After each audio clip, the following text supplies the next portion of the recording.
we talked about this story of this reporter, Matt Honan. And I'm just going to go through it one more time really quick because the next story I'm going to tell you is sort of closely related. And so I just want to have it fresh in your minds. So the short end is that the adversary wanted Matt's Twitter name, at Matt. And the way he did it was through a series of password resets. Okay, so he noticed the recovery for Twitter was a Gmail address, and the recovery for that Gmail address was an Apple address. And Apple was looking for credit card information that the adversary didn't have. And the adversary's sort of stroke of brilliance was, if I pester Amazon about forgetting my password, I'm not going to get anywhere. If I phone them up and ask for the credit card information, they're not going to give it to me. But what I could do, where they're not going to pester me for more information, is I could say I want to add a new credit card to my account.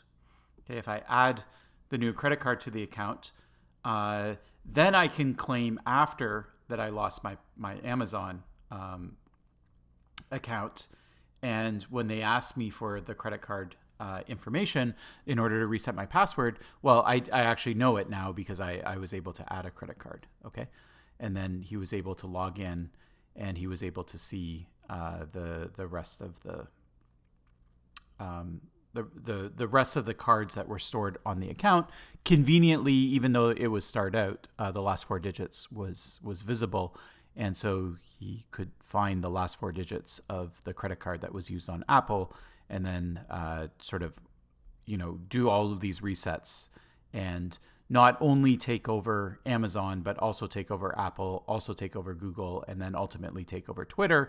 And then because the adversary deleted things as they went up the chain, most damaging was probably the fact that Apple allowed, once the adversary controlled that account, Apple allowed them to remotely wipe Matt's devices, so his iPad and his laptop, and he lost all his emails and things like that. Okay, so anyway, so that's just a quick refresh, and it's kind of related to this story, or at least this story starts the same way, but then it goes in a kind of different direction. Okay, so this story is about a guy at N. And at End, the Medium post about this is linked to on Moodle. And he says that people had offered him up to $50,000 for his Twitter name, but he never sold it. Okay, but that sort of gives you an idea of maybe what it's worth. Okay, so once again, there's an attacker, and the attacker wants this Twitter name. That's what they're after at the end of the day. This story happened after the @Matt thing, and this person at N was actually aware of what had happened to @Matt, and it sort of influenced his decisions as we go through the story. But anyways, so it started off kind of the same way. So the adversary goes over to Twitter and says, "Hey, I forgot my password. I'd like to reset it." And Twitter says, "No problem. We'll reset it. We're going to reset it the exact same way. We have an email on file for you. We're going to send a link to that email, and the link will have like a secret that's embedded in it. And so if you're able to retrieve that email and click on the link, then that secret will get passed in the URL of the link that's in that email. It will get passed back to Twitter, and then Twitter will know that, okay, this is the person that controls that email account. Therefore, it must be at N. Therefore, we'll allow the password reset." Okay. Now, where this story differs is recall for @Matt, his recovery address was Gmail. Okay. @N had a custom domain. Okay. So he went out and bought a domain, n.com, and that was his domain. And he had email that was set up for that email, for that domain. Okay. So the adversary says, okay, I want to break into this email. Okay. And because it's not Google that's providing it or Apple that's providing it, there's no like password reset option, right? The email is now on a physical server in @N's control, right? And so if like say @N forgot his actual email password, there's no one to go to do a sort of password recovery type of thing. What he would do is he would just walk over to the physical machine, right? He would log in, and then, he would change the file that stores the password, or just delete it, or whatever. Okay, so when you're running your own domains, and then if it's cloud hosted, then you would do the same thing, but logging in through the cloud. Okay, so the first thing the adversary does is they're like, okay, let's at least figure out a little bit more information about this domain. So we mentioned the whois directory. So the whois directory allows you to look up domains. And so from here, the adversary is able to determine, first off, @n's home address and some information like that. And then secondly, they're able to realize who it was that @n used to register the domain. Okay, so he used a company called GoDaddy. All right. So then what does the adversary do? Okay. Now the adversary has a hook, right? So they go over to GoDaddy and basically say, I'm @n. I forgot my password. Can you reset it for me? Okay. And so GoDaddy says, okay, fine. We're once again, we're a company that accepts money. You literally buy the domain. So we have financial information and things like that. So we're not just going to send a recovery email. We're going to ask some information about this person. So they said, okay, what's your username? What's your billing address? And what's your last 6 digits? Instead of, normally it would be 4, but in this case it was 6. Okay. So the adversary, they knew the username. They knew the billing address from whois. But what they didn't know was what the last 6 digits of the credit card was. Okay. So just like in the other, in the @Matt story, they go to another completely unrelated internet service. And PayPal is where the story ends. We don't know. Maybe they tried a bunch of other things in between, Amazon and things like that. But they once again, all they want is these digits of the credit card. Okay, that's the only thing that they're after. And if they can get that, then they can reset all of these passwords. So they go over to PayPal, and this one's interesting because we don't know the conversation that happened, but the adversary actually called PayPal on the phone. And according to themselves, when they described this attack to @n, because they end up having a conversation after the fact, they actually do a traditional social engineering attack. Okay, so they instead of saying I'm @n and I forgot my password, they actually pretend to be a PayPal employee, calling another PayPal employee, and they have some story about why they need certain records, or you can use your imagination. I'm not sure what this conversation looked like, but it was this traditional social engineering attack where they were impersonating someone within the company. Okay, now as a result of this, they were able to obtain the last 4 digits of @n's credit card. Okay, now you'll remember they actually need. They need 6, right? And so they only have 4. All right. So that's fine. So what they do is they go back to GoDaddy and they call them up and say, okay, I lost my password. And they say, what's your username? I have that. What's your billing address? That's fine. I have your billing address. What's the last 6 digits of your credit card? And the attacker says, you know what? I lost that card. I had that card and I lost it, and I don't have it anymore, right? I do know the last 4 digits of the credit card. Is that enough? Right? And so the person says, sorry, I lost the slide. Okay, so they say, I just have the last 4. Okay, now there's 2 approaches that you could do to get around this. Okay. One thing is you do have the last 4 digits, right? So what you could do is you could just guess what the other 2 digits are. You could say it's 00 and then the 4 digits that you know, right? And they're either going to say right or wrong. And if they say it's wrong, you might say, oh yeah, sorry, I made a mistake. It's 01 and then the 4 digits, right?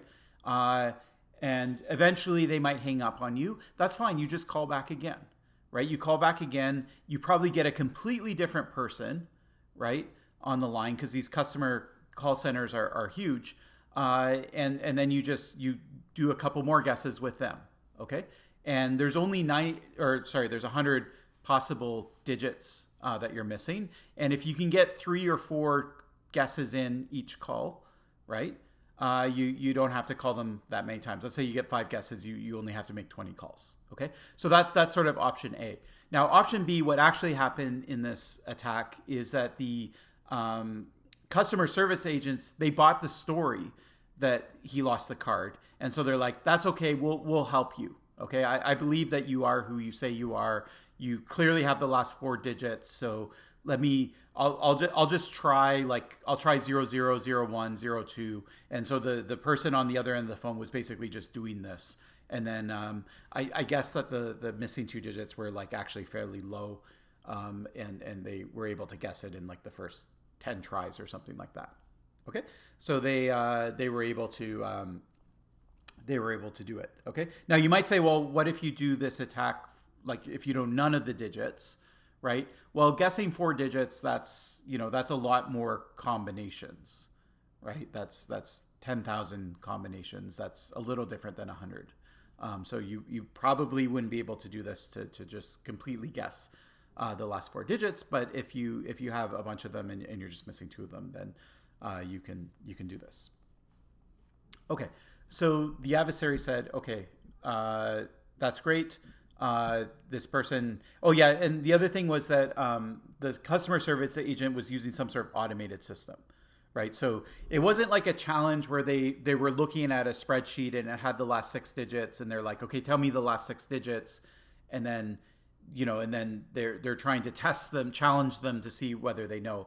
It was like the automated system would not allow the password reset to go through unless if those digits were typed in.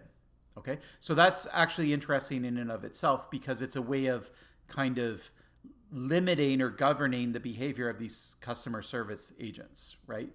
So if you're worried about social engineering attacks, then you can say, well, it's not at your discretion whether you can reset a password. We actually require this information.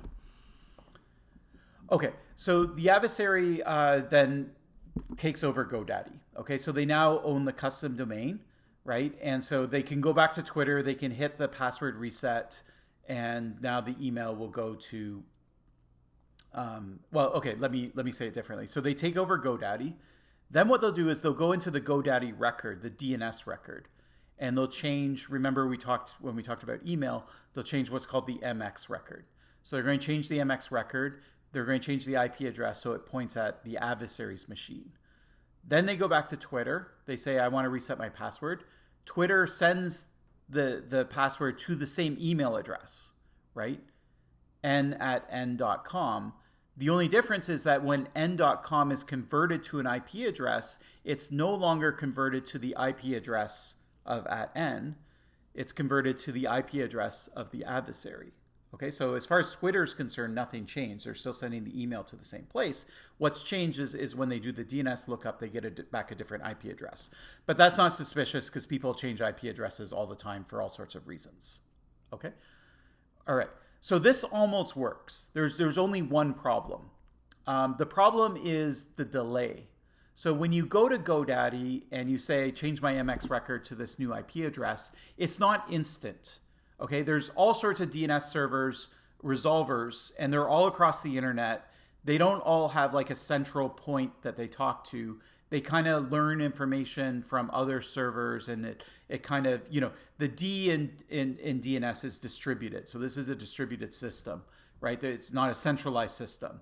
And so the information kind of propagates around the internet, and eventually the resolvers learn of it. Okay, but how fast Twitter's resolver, because that's the one that's going to send the email, how fast it learns about it, right? That's sort of you can't guarantee that that's going to happen in the matter of minutes or hours. Okay, so usually for like things like DNS records, you can think kind of like 3 days that it would take to propagate, right? And people that go and change their DNS, their IP addresses, they plan ahead, right? So and there's overlap. So the old IP address is going to work for the next 3 days, and the new one's also going to work for the next 3 days. And then when that switch happens, it will be seamless. Okay. There's a lot of people who get caught like without an IP address, then they change their DNS, but then it takes a while for it to propagate. And so they lose service for a couple days.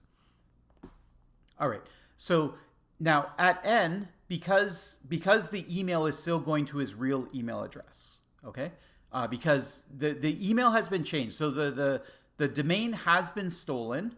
And as far as GoDaddy's concerned, that information has changed, but not all the internet knows that change has happened yet. Okay, so @N is still getting email to his email address, right? To his mail server, to the IP address of his mail server. All right, and so he notices that someone was able to successfully change the GoDaddy password because GoDaddy emails him saying that it was changed.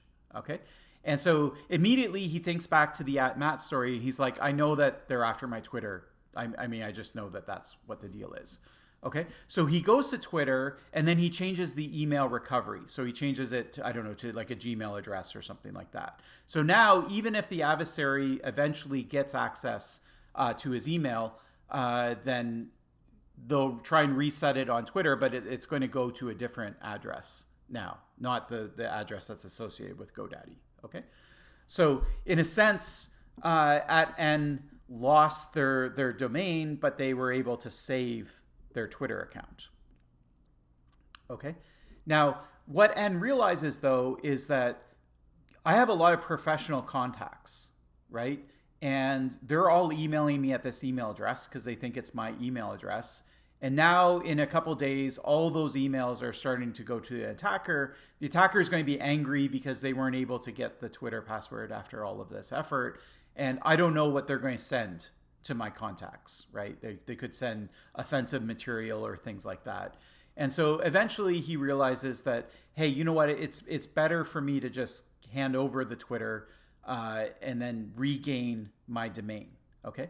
Now, another thing I forgot to mention is that he did go back to GoDaddy and say, hey, GoDaddy, like you just changed my password. Can I change it back?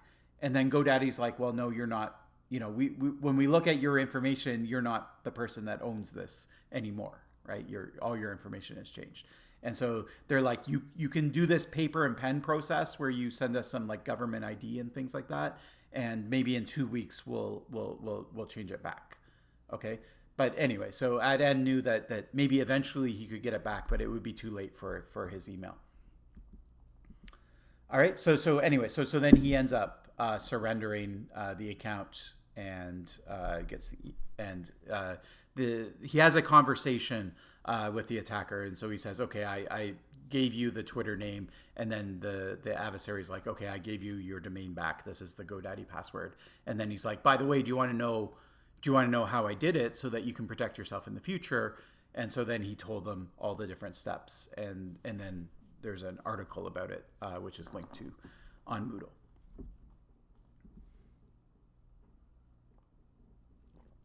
All right, so here's another story about social engineering.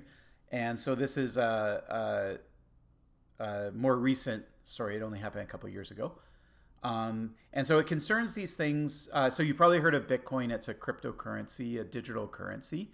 And let's say that you have Bitcoin, or let's flip it the other way. Let's say that you have Canadian dollars, right? You have $100.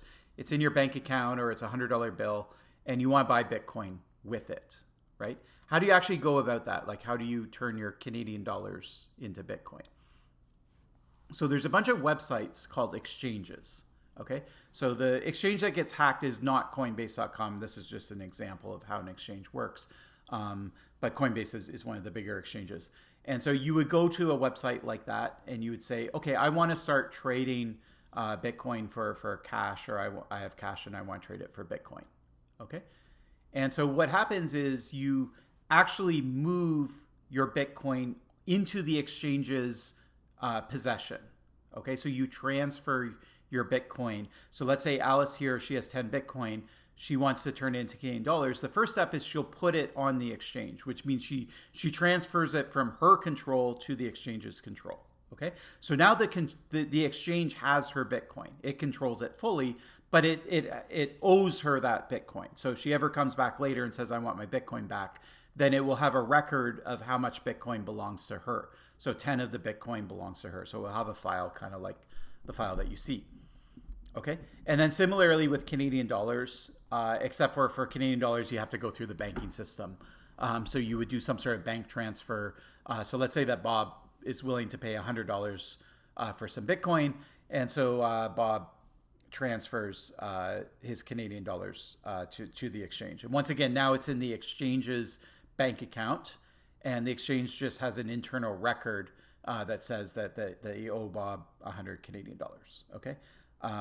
I apologize, from this slide to the previous one, I changed the currency to make it more like in line with the actual prices of Bitcoin. So one Bitcoin is an enormous amount of money, but 0.001 Bitcoin is closer to $100, not exactly $100, but closer by today's standards.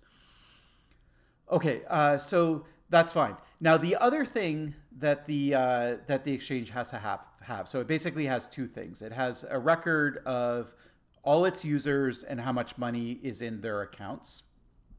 And then the second thing it has for the Bitcoin side is it has a cryptographic key. This is used for digital signatures, just like in certificates. And Bitcoin, the way it works is everyone has a key, a public key, just like in a certificate, except for there's no identities or actual certificates. Okay, people just have a straight public key. That's where you send money. So you send money to a public key.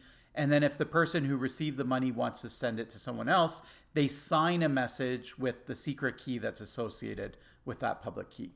Okay, so they fill out a transaction and then they digitally sign it. And then that's how you stop other people from sending your money. Okay, so because Alice transferred her Bitcoin into the possession of the exchange, then the exchange must have a key that controls their Bitcoin, a signing key. Okay. Now, where is this signing key? Is it locked up in storage somewhere? Is it sitting on a server? Like where is the key? So, actually, let me circle back to that. Let's go back to the original question, which is just how do you change Bitcoin into Canadian dollars or vice versa? Okay. So once your money's on the exchange, then Alice, for example, will say, hey, I have 0.001 Bitcoin and I'm selling it for $100. And Bob will say, hey, I have $100 and I'm willing to do that trade. Okay. And so they both go to the exchange. Alice goes first and she posts that so everyone can see her offer. And then Bob, if he's the first one to say, I'll accept it, then he gets it. Okay. And so then the exchange will move the Bitcoin from Alice's account to Bob's account, which is just updating the spreadsheet of whose balance it is. Okay. Because the exchange controls all of the money and all the Bitcoin, they don't have to actually do a transaction. Okay. All they do is they change how much they owe to each user. Okay. And now it's done. Okay. And then later Alice can say, okay, I want my Canadian dollars out, or Bob can say, I want my Bitcoin out.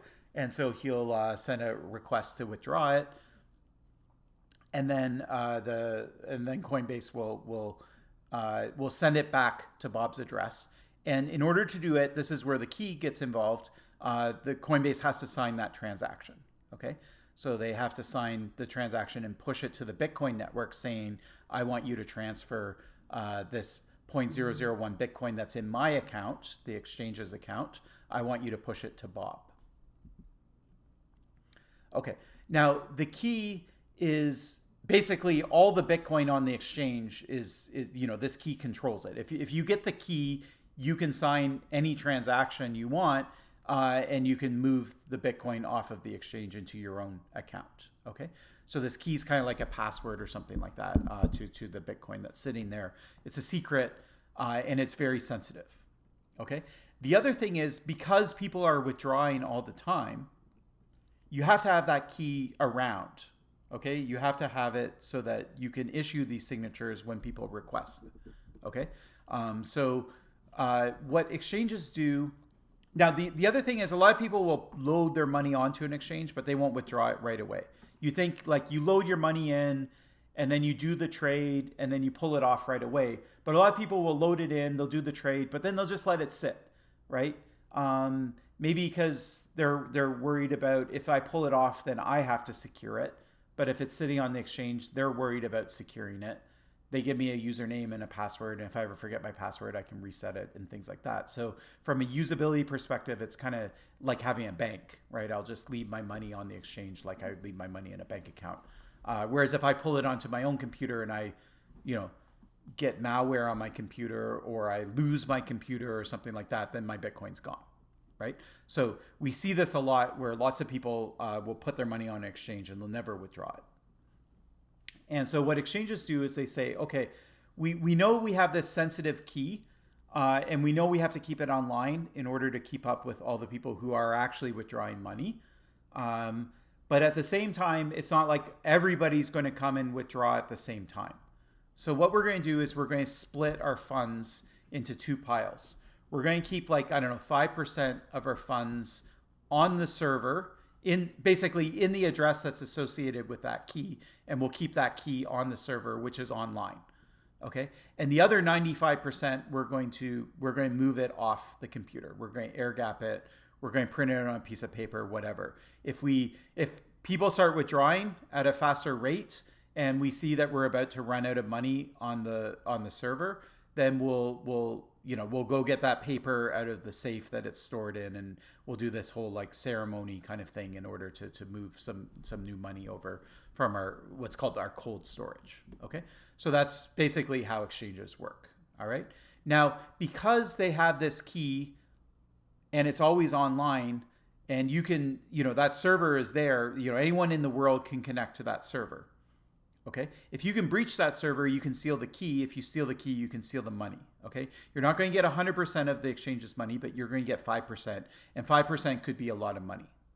All right, so exchanges are like they're very vulnerable, right? Because they're doing this thing that's kind of risky, which is that they're running a internet-facing server with a big secret that's worth a lot of money, that's sitting in RAM. The RAM of the server as it's running. Okay. All right. So what does this have to do with social engineering? So there was this case. It happened in Ottawa, and actually, now that I look at the date, I see it's 2014. So I said it was a recent story, but this is actually almost 10 years old. I can't believe it. But anyways. Okay, so the headline from the Financial Post says, Ottawa Bitcoin Exchange defrauded of $100,000 in easiest heist ever. Okay, so there was this exchange, and it was based in Ottawa, and what they said is, we're going to have our servers, and instead of us running the servers ourselves, we're going to pay someone else to. Okay, so there's a company called Granite Networks, and they're just a data hosting service. So you go there, you rent a locker, and you put your servers in the locker, and then they connect it to the network, and they manage it all. Maybe they give you the actual servers. There's different ways of probably doing it. But anyways, and Granite Networks is owned by Rogers, and Rogers is a huge telecom in Canada. Okay, so these are big industries. All right. So what someone did, the attacker, is all they did is they went over, somehow they figured out, which isn't that hard. They figured out that this Bitcoin exchange was sitting in Granite Networks, okay? Now, based on IP address, you could probably figure that out without much effort, okay? But once they knew that, all they did is they went to the website of Granite Networks, they went to the help section, and you know how like websites have those little like chat boxes that pop up, right? They just popped up a chat box, and they started talking, and they just said, hey, we're at this exchange, we're a customer of you, and we need some maintenance, there's something wrong with our server, and so we're hoping that you can help us. And the quote, these are all quotes, direct quotes from the newspaper article, so we don't know anything more than what was written in the newspaper article, but they say, at no point during the nearly 2-hour conversation was the caller asked to verify his identity. So basically, because this person came, they knew the real business of someone that was actually in that data center, then they just believed that obviously it must be the real people because no one else would know that information. Okay. Then they talk the help people, the support staff, into doing different things. So the article mentions rebooting the server in safe mode. Safe mode disables a bunch of security features, which is why. And it also mentions that the technical support worker gained access to Grant's locked server pen, plugged in a laptop, and then manually gave fraudsters access through the laptop. Okay, so they basically the attacker walked them through all the changes they wanted to make. They were able to tunnel through. Anyways, basically they got access to the server at the end because of the technical support at Granite Networks. Okay, and then they immediately stole all the keys that were on the server, and then they drained all the hot wallets, so the money, the Bitcoin that was sitting on the server. And in the end, they got $100,000. $100,000 isn't like an enormous amount. We see in cryptocurrencies, we see thefts of a lot more than that very, very frequently. But anyways, it was just the process by which they were able to get it that was kind of crazy. Okay, another story has to do with some phishing emails that I know you've all seen. Okay, but I want to kind of give you the backstory behind these phishing emails. And I heard this story from a researcher named Cormac Hurley, who's at Microsoft Research. And I remember when he gave this talk, he had this like kind of thought experiment that really shocked me. I remembered it. I still remember it to this day.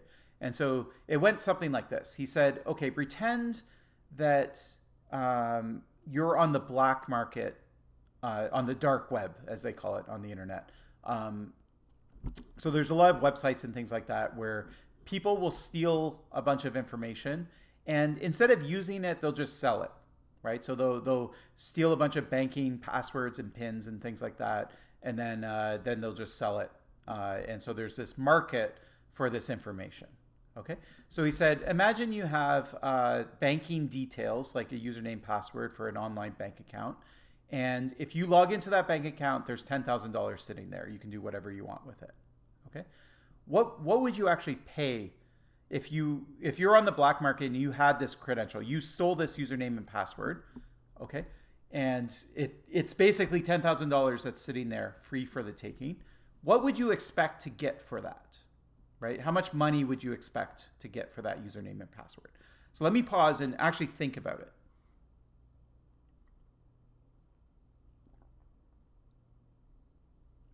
Okay, so you might say, well,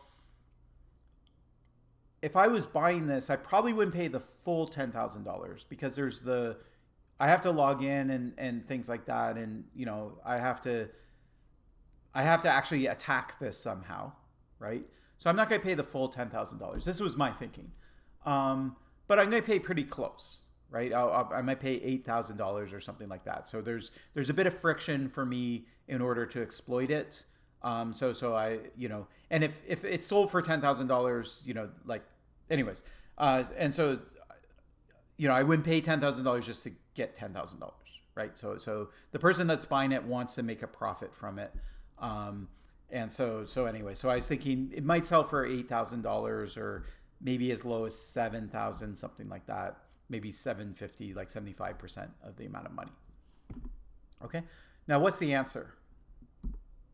So the answer, which shocked me, is that this thing sells for $30. Okay. So why on earth would something sell for $30, right? If there's $10,000 sitting there? Right? Why would you only ask $30, or why would people only be willing to pay $30 for this? And the answer is that it's because it's so hard to get that money, that $10,000 out of the account. Why is it hard? Well, the banking system keeps a record of every transaction. Okay? So if you just say naively, you logged into the bank account and you sent all the money to your personal bank account. What would happen is a couple days later, the person would realize the money's gone. They would report it to the bank. The bank has a record of the transaction. So they'll just go in, they'll reverse it. Okay, so they'll pull the $10,000 right back out of your bank account, put it back where it belongs, right? And now they also know who you are, right? Because you had to move it into your account. And you can't just go open bank accounts, right? Without identities and things like that. There's all sorts of know your customer laws and things like that. So bank accounts, you have to have ID and, a mailing address and all sorts of things. You can't just open bank accounts, at least not in Canada. Maybe in other countries you can, right? So anyway, so it's just so hard to move money. It's so hard for thieves to move money within the banking system without it getting traced and reversed. Okay, so that's why it sells for $30. Now, why doesn't it sell for zero? You might say, oh, it's impossible, right? You can't move it. Well, it still sells for some amount of money because there are some ways to get the money out. They're just sort of involved, right? So here's an example. So let's say that we have an adversary here and they pay the $30. Okay, so we have Alice on the one side, we have Bob on the other side, and Bob's bank account, he lost his username and password to malware or something like that, and so now the adversary has it. Okay, they have the credit. Now they know that they can't move the money into their own account. Okay, if they move it into their own account, it will get traced to them and it will get reversed. So what they want to do instead is they want to trick Alice. They want to loop Alice somehow into this scheme. Okay, so this is why you get an email that looks something like, there's some crazy backstory, but the gist of the email is basically like, hey, I'll send you. I have some money. I'm trying to get it out, and I can't do it for some reason.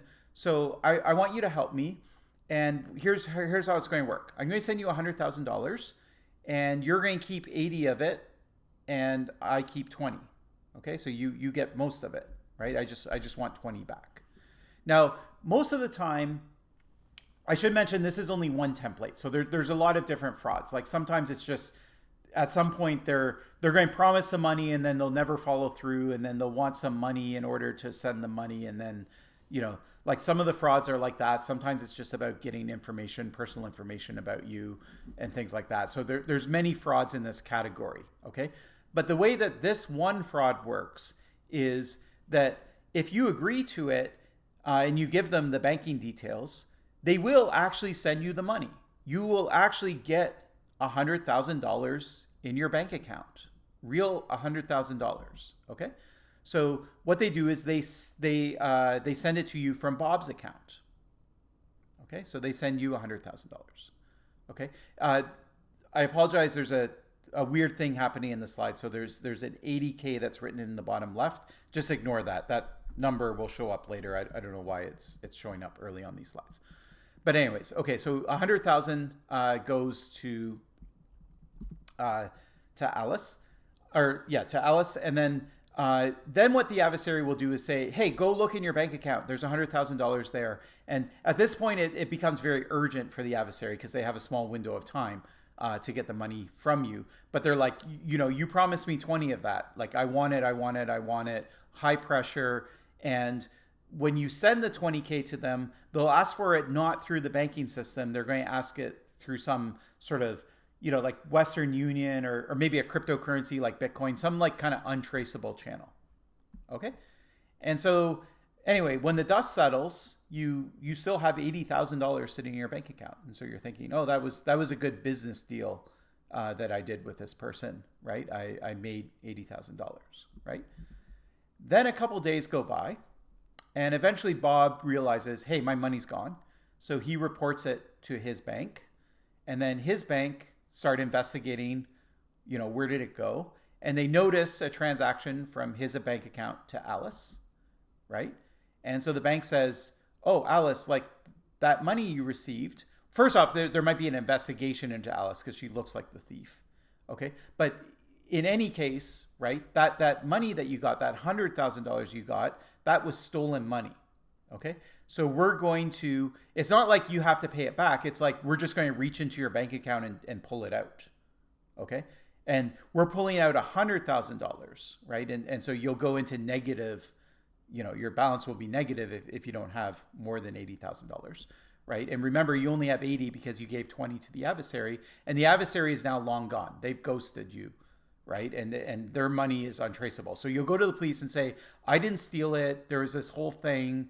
And they'll say, where did you send the money? And you'll give them all the details, but it will basically be untraceable. Okay. Now, the key point here is that Bob, the person who actually lost his bank account, right? he actually doesn't, he lost his bank account, he got his money stolen, but at the very end of this story, he's not a victim, right? He gets all his money back, right? So he's not the victim in this scenario, right? He has $100,000 at the end of the day. The victim in this scenario is actually Alice, right? Because she's out the 20K that she sent to the adversary. Okay, so even though it looks like Bob's the victim because he got his bank information stolen, right? The way this scam works is actually that third party that gets involved, Alice, right? She ends up being the actual victim. So we call her a mule, a money mule in this scheme, and she's the one that's out this money, and it's all because she believed, some phishing email. Okay, so there's one last story, and this is actually a video. So it's a kind of fun video. It shows a social engineering attack. There's a reporter, and the video is kind of long, and it kind of, in the middle, there's a bunch of stuff about like going to a security conference, and there's a bunch of stuff. Anyways, it will be interesting to you anyways because you're all security students. So the social engineering part is kind of at the start, and then it comes back at the end as well. So the middle part is sometimes it talks about some other different things. It's basically just a little news segment about all of security. But I thought the social engineering attack was fun. I would just straight up play the video inside of this video, but I'm afraid that YouTube is going to consider it copyright infringement and take this video down. So instead, since it's already on YouTube, I put this video as the next video in the playlist. So right now you're looking at the video there's a playlist beside this video to the right, and you'll see that this video is the next video. So what I want you to do is just pause this video, go over to this other video, watch it, and then you can come back.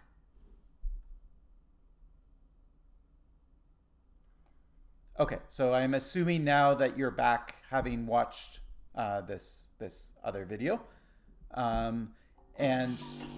Okay. So anyway, so those are all the stories that I had. And what I wanted to do is just wrap up the kind of social engineering component of this course. And then starting next lecture, we're going to start on a brand new topic. Okay. And remember, there's reading week next week, so it would be in 2 weeks. Okay. So the idea of social engineering, if we put all these stories together, right, what can we actually learn? So the first is that in security, we have this idea of the weakest link, right? So think of like a chain, and there's like one link in the chain that's weak, well, then the whole chain breaks, right? And so security is often like that. If you can find that, we saw it with CAs, right? You can target one CA, you can get a certificate for any website on the internet, right? And so similarly, if you're going around to different companies and they all have different policies about password resets, if you can find the one company, right, that does things a bit different, that has weak security practices, right, then that might be enough to like completely break a system. Social engineering is hard to analyze and it's hard to protect against. You can't turn it into math. You can't turn it easily into computer code or things like that. Okay, it's not like finding malware, right? It's dealing with humans and what humans are allowed to do and what they're not allowed to do.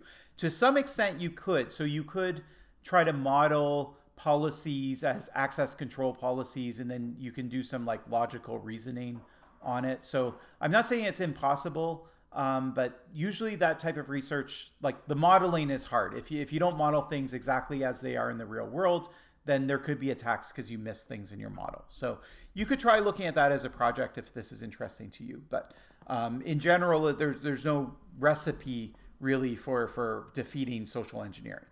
Okay, so what people do in real life is they spend a lot on education, right? So even at Concordia now, as professors, we have to take a sort of security awareness course that we take, and it tries to tell us about phishing and some other types of things. Okay, and then there's training modules, so it's sort of similar thing. You can go over the policies. You could have experts to do it.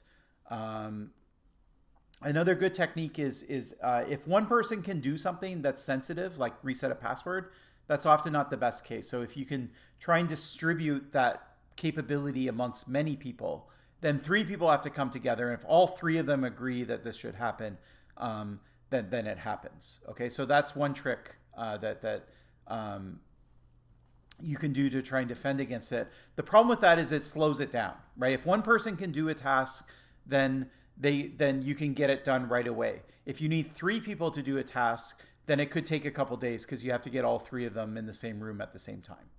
Okay, so it's a sort of time security trade-off.